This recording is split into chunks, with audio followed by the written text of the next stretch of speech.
Hi, everyone. Thank you so much for joining me. I'm Dr. Julie Eshleman. I am an autistic researcher focused on disability inclusion and public health.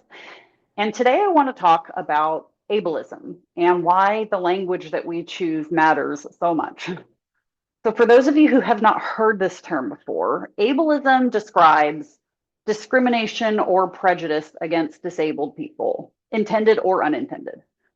It can be direct, like saying or assuming that someone with a disability isn't capable, or more often it's quite subtle, like just designing spaces and systems or conversations without considering the different ways that people will prefer to participate.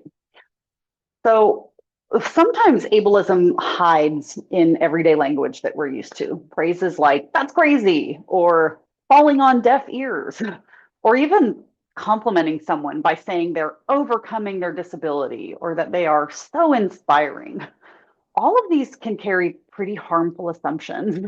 They kind of suggest that disability is something that's negative or something to fix, or that someone is less valuable than non-disabled people. But again, we've talked about in other videos, disability is a really natural part of human diversity and will impact almost everyone at some point in our lifespan. And I think that we can use language that reflects a slightly more respectful tone. So things like instead of saying confined to a wheelchair or wheelchair bound, you could try saying uses a wheelchair. Instead of saying things like suffers from autism, try saying is autistic or that person has autism if that's the person's preference.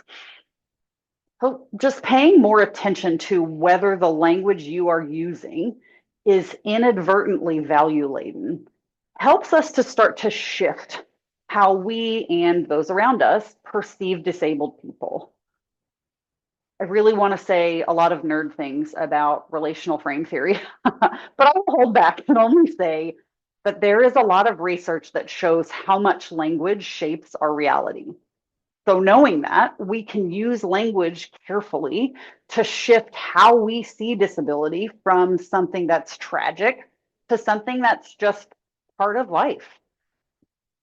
Uh, Ableism isn't always intentional. I think that it often comes from what we've been taught or what we are used to hearing or what we think is politically correct. Most people, I love to believe, are not using language to hurt other people. But I think the good news is that we can unlearn some of this and replace it with some more inclusive language habits that will help everybody to feel a little bit more seen and respected. So thank you so much for joining me today to learn a little bit more about ableism and why language matters so much. Make sure you check out the rest of my videos and especially join me for the next video on what inclusion really means. See you soon.